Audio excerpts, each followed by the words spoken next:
Welcome. We have a wide range of experience in here with network care. We have people who have been under care in other parts of the nation for a very long time. And we have those that have been under care anywhere from a few months to the year and a half I've been here. And then we have those that have not experienced network care yet. So we have a wide range. So welcome. So I would like to start by looking at a bit of chiropractic, and then we'll go into the network part of it as well. In this culture, in this Western culture in our country, chiropractic has been put into this little box of back pain and headache. And I say that with a little bit of frustration, honestly, but yet with a lot of love. Which the irony of all of that is that chiropractic started in 1895 by Dr. D.D. Palmer, who was a magnetic healer. And his first adjustment was done on a man who had lost his hearing in an injury. The adjustment was made, and 3 days later his hearing was restored. It had nothing to do with back pain and headaches. And his son, B.J. Palmer, in the early 1900s, was the one who developed and researched and created the chiropractic colleges and brought forth the profession with his dad. D.D. Palmer's most endearing quote for me was that he believed that this work and the nervous system could connect man to spiritual and spiritual to man. Nothing to do with back pain and headaches. And B.J. Palmer, his son, his heart was to clear out the sanitariums, which was in those days what we called the mental hospitals. He believed that by having a clear nervous system and an unsubluxated or misaligned spine, that the life force, the innate wisdom within us, all of us, could flow to the potential that it possibly could, and clear out the emotional and the suffering and all that was going on in the sanitariums. Again, not about back pain and headaches. And yet, my profession has been boxed into back pain and headaches, politically, medically, and we'll leave it at that. And some of the chiropractors. And you've probably experienced chiropractors who are very, very awesome at their work, but like the back pain and headache or pain care paradigm. It's honestly easier. You don't have to educate. People are out of pain, they come in when they hurt. That's the cultural paradigm we live in. It's pain care. Versus those of us, and there's a large number of us, that love the philosophy and the original principles of chiropractic, and it is a lifestyle for us. It is a very clear lifestyle. And that involves a lot more education, a lot more support in shifting paradigms. In my Colorado practice for 30 years, I was blessed with the opportunity to work with people whose paradigms did shift, and people were under care with me for anywhere from months to 5 years, 10 years, 15 years, 20 years, and I had one woman who was with me for 25 years. That's a lot of connection. These people saw every life change I went through, as well as me seeing every life change they went through. It was family. It was beautiful. Women that were pregnant, but their babies weren't in a right position to deliver naturally, their babies were able to turn under care. Women that could not get pregnant, that got pregnant. And the male chiropractors who experienced the same thing used to laugh and say, hey, I got my patients pregnant. We had to be careful. I didn't have that. I didn't have to deal with that. Those mamas who delivered and had difficult deliveries, and their children were then vacuum extracted out, suction, forceps, which was really big, still going on, and their craniums, these children's craniums were distorted. I'll never forget one, her eye was smaller than the other and her cranium was distorted from the birth trauma, significant birth trauma. And this child was living on low-dose antibiotics because she had ear infections nonstop. And that's what we do in this culture. We don't know what else to do if you're in that medical box. And to watch her unravel and start to live life without antibiotics, without ear infections, and now she's in her 20s and beautiful and thriving and healthy, to me is just, I'm very grateful to be doing what I'm doing. I had a woman who was in her late 50s who had had seizures her entire life after a vaccine reaction as a child. And she came in because her family was under care and she wanted to see what would happen if she started care. And she was able to go off her medication, her seizure medication, and she was also able to start driving, which she had to have her seizure medication to drive, and no seizures. I mean, it's powerful. And it's not about back pain and headache. It's so much bigger than that. And I'll never forget Laura, who came in with severe depression, suicidal, off and on, constantly for her entire life because of trauma and abuse early on. And she also, and it took her years to get off her medication, to be able to smile again, be in a relationship and be happy.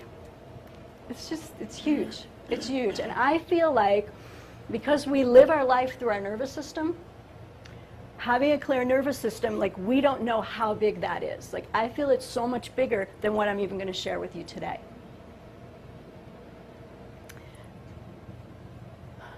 So let's look at the cultural paradigm first and then move forward from there, because we've all been conditioned to some degree. I grew up in a chiropractic family. My dad's a chiropractor, so I've been adjusted, traditional adjustments my whole life, and then the last 20 years network care. My kids, my grandkids, all under care. It's a lifestyle for us, and we'll talk about that. But in a typical family that's been conditioned in our healthcare philosophy or paradigm, and I use the term healthcare loosely because it's more of a sickness care model.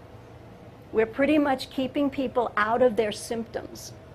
And if you look at a scale from 0 to 10, 0 being death, and 10 being as well and healthy and fully functioning and highest potential as possible, 5 being no symptoms, we keep people at a 5 in our cultural paradigm. And then when we go to a 3 or a 4, we get back to a 5. And maybe we go to a 6 and we're back to a 5.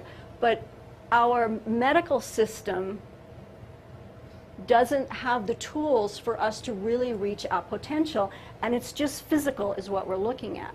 Now granted, they save lives. People who are diabetic need their medication. I'm not negating that. They do some amazing work. But when it comes to reaching our full potential and being really well on a physical, mental, emotional, spiritual level, there's no tools there for that. Over $2 trillion is spent on our healthcare in this country, our healthcare system and our healthcare. And we have more seniors here living on medication than ever before, and our children, which is, our children live on more medication than any other place on the planet. 90% of our seniors are suffering with one chronic illness, 90%, and 77% have 2 or more. Medications, 7 out of 10 people are on one medication. Half of us are on 2 or more. Over 100,000 people die every year from properly prescribed medications. That's a lot of people. So when we look at this, yes, we're living longer, but we're living longer with less quality. And one of my dearest friends in Colorado called me this morning, texted me this morning. I called her right back. Her dad had just passed away. And sitting with that and talking to her through our tears, the two of us, you realize that, yes, it's the length of time we're here to do what we want to do and to be with those we love and impact others, but it's quality. I would much rather have a little bit shorter life and have vitality on every level than have it drag on and be dragging my behind through my life. I want to live with vitality. That's really important. So quality is really important. We also live in the story of restoring versus reorganizing. So restoring means that if you come in with a particular problem, your doctor, whatever doctor it is, naturopath, chiropractor, medical doctor, osteopath, anybody who's doing their healing help for you, is going to return you to where you were before the pain or symptoms. Restoring you back to where you were before an injury, an illness. That state is what created the illness in the first place. Interesting, right? So, do we want to restore back to where we were before? Or do we want to reorganize? Now, there aren't a lot of tools on the planet for reorganizing. But the few that I have found, and network being one of them, is the reason I switched my practice of 30 years in Colorado after 15 years of doing more traditional structural adjustments. And it was a well-care practice, so people were getting adjusted to stay well. But when light bulbs went off for me, and I heard you can go deeper with your practice, and I wanted that for me, emotionally, mentally, spiritually, as well as physically, that's when network found me. And it was a crazy transition for that year, I will tell you that, because my paradigm had to change. But when I heard Dr. Donald Epstein speak for the first time, who's the originator of network care, I sat there and I went, wow, this is why I got into chiropractic. He had the whole package, the bigger picture. Reorganizing means that we're reorganizing to a higher level of function. Your nervous system has neural tracks that keep programs going, habits going. That's why it's so hard to change a habit pattern. And so those neural tracks, the more you do something, the deeper they get. So when we're reorganizing, we're actually creating new neural pathways so that the old embedded ones start to soften, I'll say it that way, and the new ones, as we repeat the new habit patterns, deepen. And it becomes easier and easier to do life from that paradigm. So we're reorganizing so that we can function at a higher level, heal at a higher level, communicate, assist in the world, do whatever we're here to do. The planet, the world, is not getting any saner. There are pockets of it, and there's a lot of conscious people on the planet. But there's a lot of chaos. And I've had to stop reading people's comments on Facebook because it's like people that I know and love feel like insane inside to me. There's this fight or flight going on. And when we reorganize to a higher level and keep reorganizing for a lifetime, we can actually step back out of that and feel that craziness in people, that fight or flight, how fearful and scared they are, and then come from our hearts to make a difference versus joining them. We don't need more fear on the planet. One of the paradigms or the conditioning that we've been exposed to is symptoms and pain. I want you to close your eyes for a moment. Go in. And I'm going to ask you a question. If there was a pill that cost $10, had no side effects, and could take away your pain and your symptoms for the rest of your life, no pain, no symptoms for the rest of your life, only cost $10, no side effects, you only had to take it once, how many of you, keep your eyes closed, raise your hand if you would take that or consider taking it? Great, put your hands down. The reason I had you close your eyes is because a lot of times people won't say what they really feel if other people are watching. I was the only one watching, and it's erased. I don't remember. Okay, so let's look at that. If you were to walk down the street, trip on something, twist your ankle, fracture your ankle, and not feel it, and keep walking home, would that be a pretty picture? If you had a stove and you were just on the phone talking, really not paying attention, and you were just leaning your hand on that stove, and the stove was on, the burners were on, and then you smelled something really disgusting and realized what was happening because you felt no pain, right? If you ate something that didn't agree with you, you went into a restaurant in Flagstaff or Phoenix, not in Sedona, and you ate something that didn't agree with you. It seriously had an effect on you. But yet you did not go home and vomit, diarrhea, none of those symptoms that we can't stand and we were told were bad. And you lived with those toxins within you and your body absorbed them. Those symptoms, that pain, is your messages. It's your life-changing way of getting down the road in a healthy body, way of doing life. They are so important. So important.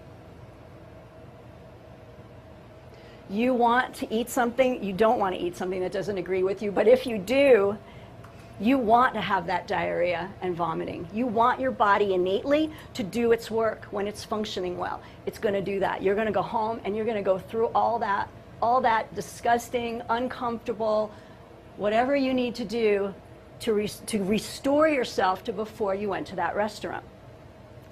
Right? That would be restorative. If you took that pill, we'd really be in trouble.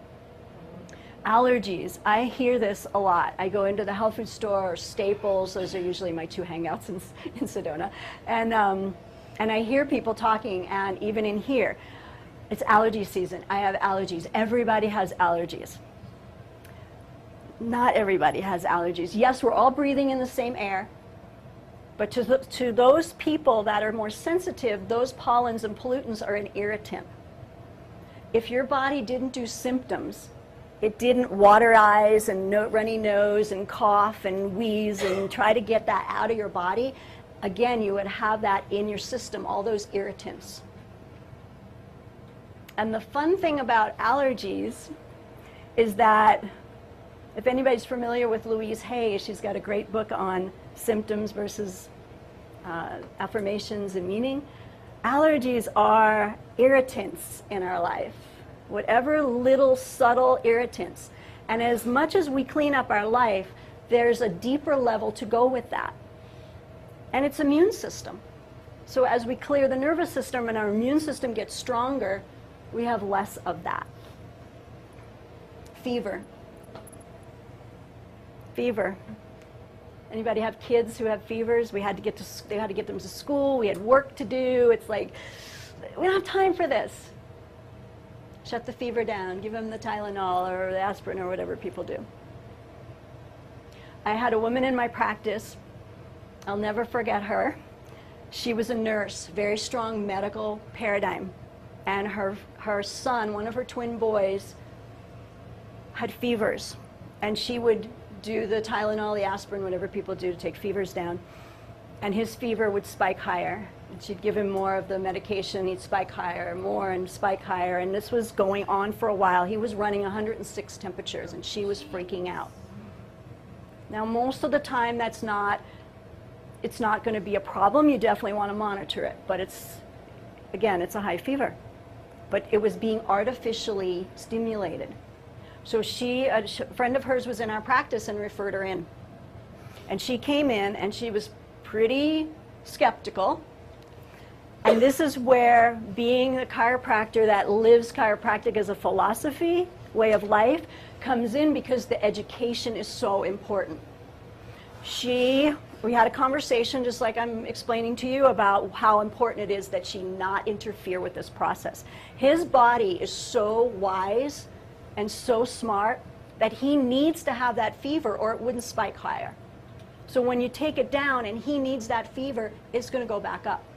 And it's going back up and up and up because his body needs that fever to deal with the pathogens that are in there, to clean house in there. It took a little while, and she was willing to go there. And I gave her my home number, and you call me any time of day in the middle of the night. Just don't give him anything to take the fever down. Let's work him through this. And he had symptoms, and he had his fever. And after a while, the fevers wouldn't get so high, and then they were lower and lower until the fevers were gone. His body had done what it needed to do. And he was able to be that 5-year-old with lots of energy and buoyancy like 5-year-old boys are. Right? Huge, huge. Did it take a whole lot of energy for her and I to really work together? Absolutely. Was it so worth it for all of us, especially that child? Huge. We're interfering with nature. We're interfering with our wisdom. And when we do that, it's usually trouble. We can have symptoms and be healthy.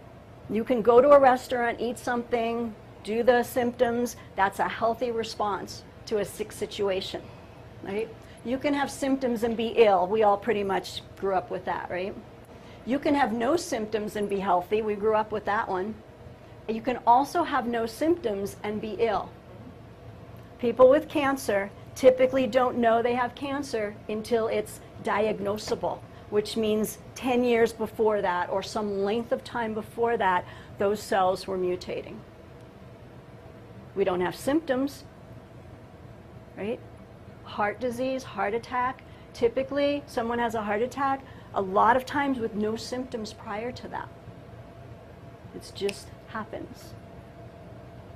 So it's really not about the symptoms. Symptoms are information.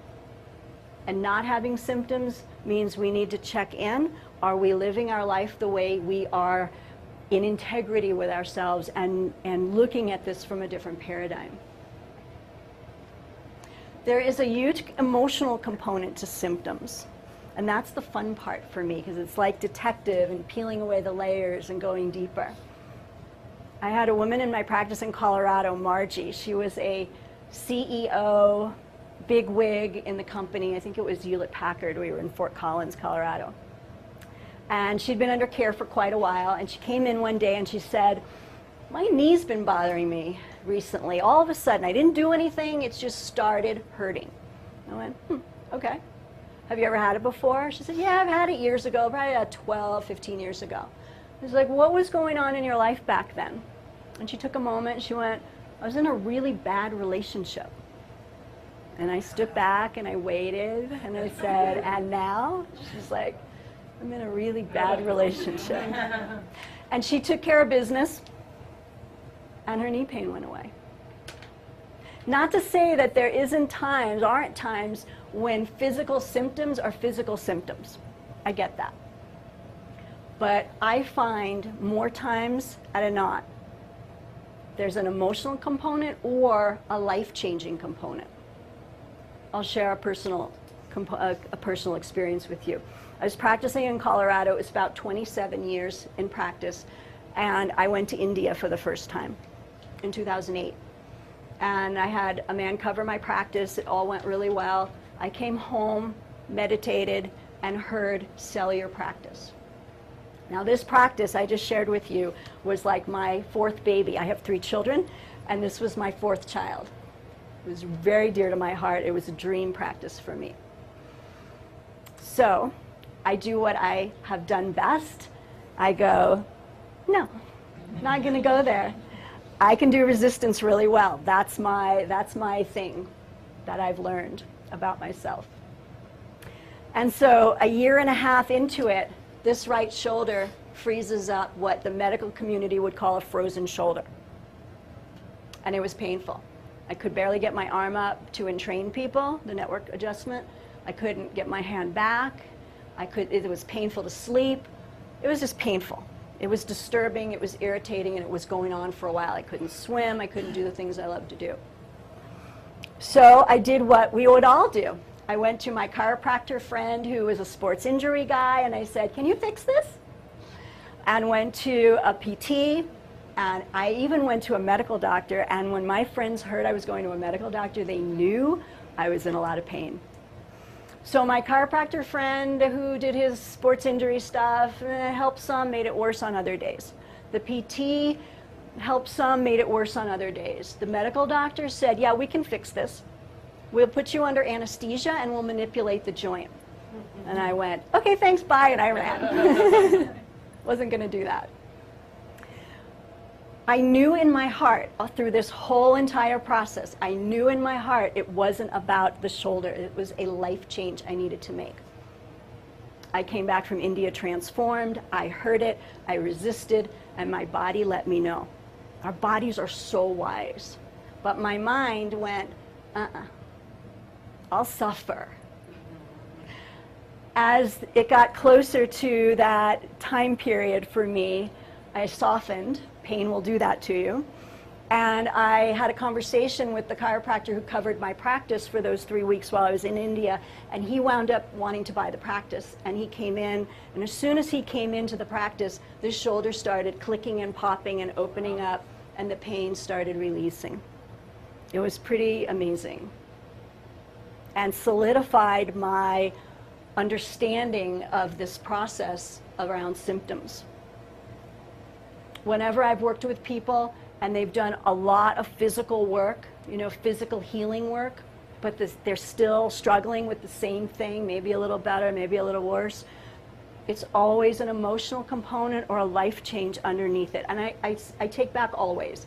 A lot of the time, most of the time, I find it's an emotional piece or it's a life change, which is really exciting. Because if we listen to our bodies, our life gets navigated as it should. It's when we do the Lori resistance thing that we get stuck. Because sometimes the life change is taking us where our mind and ego doesn't want to go. Our mind and ego likes sameness. It doesn't want to change. It likes to keep us right where we are. It's safe. But our soul, our body, they're magic together if we listen.